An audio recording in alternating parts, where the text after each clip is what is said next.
Hello दोस्तों, स्वागत है आपका आपके अपने चैनल मार्केट सपोर्ट में। दोस्तों, आज की इस वीडियो में हम बात करने वाले हैं बजाज हाउसिंग फाइनेंस के शेयर के बारे में। अगर आप देखोगे तो बजाज हाउसिंग फाइनेंस का जो काउंटर है, जो आपको देखने को मिला है पिछले दिनों में बढ़िया रहा। सब कुछ हम लगातार इसके बारे में डिस्कस करते आए हैं, तो कोई नई बात तो है नहीं। लेकिन हाँ, ये ज़रूर है कि आगे के लिए जो चीज़ें हैं वो इम्पोर्टेंट हो जाती हैं, इसे देखना। आगे के लिए सिचुएशन जो है देखना इम्पोर्टेंट हो जाती है खास करके। और इससे जो उम्मीदें भी लोगों ने अच्छी खासी लगा रखी थी, ये भी सोच रखा था कि यहाँ पर चीज़ें जो है बढ़िया देखने को मिलेंगी, सिचुएशन जो है अच्छी देखने को मिलेगी। इस बात की भी जो है उम्मीदें लोगों ने लगाई रखी थी। लेकिन अब बात आ जाती है कि आगे क्या ये काउंटर अब बढ़ पाएगा आगे? ये एक उम्मीद है, क्योंकि अभी तरह-तरह की चीज़ें यहाँ पर आपको देखने को मिल रही हैं। ये आप बात मान के चलिए। तो आज की इस वीडियो में हम इसके बारे में बात करेंगे कि आगे के लिए कुछ अच्छी खबरें हैं, वो क्या हैं, ठीक है? लेकिन साथ में 2 और शेयर्स के बारे में भी डिस्कस करना है। ₹125.91 पर ये काउंटर जो है लास्ट ट्रेडिंग सेशन में बंद होता हुआ दिखाई दिया था। बात अगर उतार-चढ़ाव की करें, तो आप क्लियरली देख पा रहे हैं लगभग-लगभग अ, 1 सवा % की गिरावट रही। गिरावट कोई इम्पोर्टेंट बात नहीं है, क्योंकि ना पूरा का पूरा मार्केट अगर आप देखोगे, तो वो धराशायी होता हुआ दिखाई दिया। कुछ भी ऐसा नहीं है कि यहाँ पर अलग तरीके की चीज़ें देखने को मिली हो। सब कुछ यहाँ पर मतलब पूरे के पूरे मार्केट में ही दिक्कतें थीं। और जब पूरा मार्केट ही खराब है, तो पर्टिकुलरली एक शेयर के लिए आप क्या ही कह सकते हो, ठीक है? लेकिन बात ये आ जाती है कि अब जो सिचुएशन बन रही है, जैसे मार्केट अगर थोड़ा सुधरता भी है, अगर मान लेते हैं मार्केट थोड़ा-सा सुधर भी जाता है, तो क्या यहाँ पर सुधार देखने को मिलेगा? ये एक इम्पोर्टेंट बात है। अगर मार्केट सही हुआ, अगर यहाँ भी सही हुआ, तब तो चीज़ें ठीक हैं। लेकिन कुछ चीज़ें हैं जो इसके बारे में जानना है। लेकिन अगर हम पहले देखें, इसे ऊपरी स्तर से शेयर लगभग आपको ठीक-ठाक नीचे आता हुआ दिखाई दिया था, ये भी हमने सबने देखा है, ठीक है? अगर आगे अगर हम चलें, तो यहाँ पर आप देख पा रहे हैं बीते 5 दिनों में शेयर 4-5% ही नीचे भी आपको आता हुआ देखने को मिला। 1 महीने में अगर हम देखें, तो लगभग फ्लैट ही देखने को मिला। कोई भी यहाँ पर जो है रिटर्न देखने को नहीं मिले। और अगर हम देखें पिछले 6 महीने में, 6 महीने से पूरे नहीं हुए, कुछ ही दिन हुए हैं। देखो यहाँ पर सिर्फ़ अगर देखो 16 सितंबर को लिस्ट हुई थी कंपनी, तो 6 महीने कहाँ हो गए, 2-3 महीने, 2 महीने हुए लगभग। तो ऊपरी स्तर से पहले तो ओवरऑल रिटर्न देखें लिस्टिंग के बाद, तो 23% के नेगेटिव है। एंड ऊपरी स्तर से देखोगे तो लगभग 30% के आसपास नेगेटिव रिटर्न देखने को मिल रहे हैं। तो ये सिचुएशन आपको जो है यहाँ पर देखने को मिल रही है। लेकिन अब बात आती है कि आगे की चीज़ें क्या रहेगी? क्या सिचुएशन बढ़िया होगी, या फिर जो चल रहा है यही तरीके की सिचुएशन जो है देखने को मिलेगी? ये देखने वाली बात यहाँ पर हो जाती है। चलो अब देखते हैं। कुछ रिपोर्ट्स हैं इसके लिए जो देखना बहुत ज़्यादा इम्पोर्टेंट है, जो अच्छी भी हो सकती हैं। ये देखो सबसे पहले, Hyundai Motors, Bajaj Housing Finance, NTPC Green Energy, and Swiggy set to join large cap category in MFI upcoming reclassification।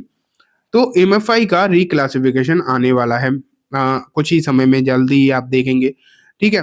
And यहाँ अगर आप देखोगे तो MFI का जो रिक्लासिफिकेशन आपको देखने को मिलेगा, उसमें आपको क्या नज़र आएगा कि ये जो काउंटर है बेसिकली, ये जो है आपको लार्ज कैप कैटेगरी में जाता हुआ दिखाई देने वाला है।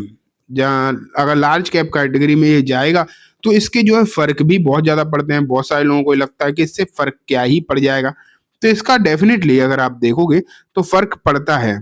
वो मैं आपको वैसे तो कई बार बता चुका हूँ, कोई नई बात नहीं है, बहुत बार हम इसके ऊपर बात कर चुके हैं कि पैसिव इन्फ्लो जो है, पैसिव इन्फ्लो अगर आप देखोगे तो वो आता है अगर अगर ये शेयर या फिर कोई भी शेयर अपनी कैटेगरी चेंज करता है।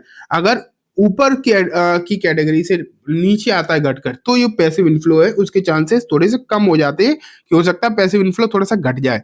लेकिन जब वो इन्फ्लो बढ़ता है, नीचे से मतलब नीचे से कैटेगरी ऊपर की तरफ जाती है, अपग्रेड होती है, तो जो पैसिव इन्फ्लो है उसके बढ़ने के चांस होते हैं। जैसे कि मिड कैप से अगर लार्ज कैप जा रहा है, स्मॉल कैप से मिड कैप जा रहा है, स्मॉल कैप से लार्ज कैप जा रहा है, अब डायरेक्ट लार्ज कैप तो जाएगा नहीं, जाएगा तो मिड कैप होगा ही। तो अगर ऐसा होता है तो बढ़ते ही हैं।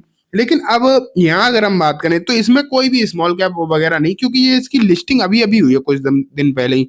तो ये लिस्टिंग के बाद डायरेक्ट पहुंच रहा है लार्ज कैप में, डायरेक्ट ही लार्ज कैप होगा ये। अब डायरेक्ट लार्ज कैप हो जाएगा, तो फिर क्या होगा, जो बड़े बड़े म्यूचुअल फंड है स्पेशली लार्ज कैप में पैसा लगाते हैं, उन्हें यहाँ पर इन्वेस्ट करने का एक तरीके से मान के चलो कि लाइसेंस मिल जाएगा। आप ये कह सकते हो एक तरीके से उन्हें यहाँ इन्वेस्ट करने का लाइसेंस मिल जाएगा। एंड वो लोग जब इन्वेस्ट करेंगे तो इसमें अच्छा खासा इनफ्लो भी आएगा। ये भी आप मानो कि इनफ्लो भी जो है अच्छा खासा आपको आता हुआ देखने को मिलेगा। तो ये एक फायदा है। और जब इनफ्लो आता है तो तेजी कैसे होती है, डिमांड एंड सप्लाई पे ही तो होती है। जब डिमांड बढ़ेगी, जब इनफ्लो आएगा डिमांड बढ़ेगी, एंड जब डिमांड बढ़ेगी तो बेसिकली तेजी के भी जो चांसेस हैं वो आ सकते हैं। अब शेयर तो मैंने आपको काफी सारे बता दिए। अब ये रिक्लासिफिकेशन जो है जनवरी में होने वाला है, ठीक है, ये रिक्लासिफिकेशन जनवरी में होने वाला है। एंड आखिरकार पहले क्या था, लिमिट थी 84,000 करोड़ की, तब लार्ज कैप अब बढ़ाकर 1 लाख करोड़ कर दी है। तो ये भी अच्छी बात है। अब बात ये निकल कर आती है बस कि ये कितना इनफ्लो आएगा। अभी यहाँ पर ये जो है क्लियरिटी नहीं आई है। अगर आप देखेंगे तो ये क्लैरिटी अभी तक नहीं आई है कि आखिरकार यहाँ पर कितना इनफ्लो आने वाला है। जब ये क्लैरिटी आ जाएगी तो खैर वो भी मैं आपको बता ही दूंगा, लेकिन फिलहाल आप ये मान के चल सकते हैं कि यहाँ पर इनफ्लो अच्छा खासा ही आएगा। चांसेस तो इस बात के अच्छे खासे दिखाई देते हैं। ठीक है, अब हम चलते हैं आगे। ये तो हमने दोस्तों बात कर ली पर्टिकुलरली इस शेयर के बारे में, लेकिन अब जैसे कि मैंने आपको बताया था कि 2 और शेयर के बारे में डिस्कस करना है।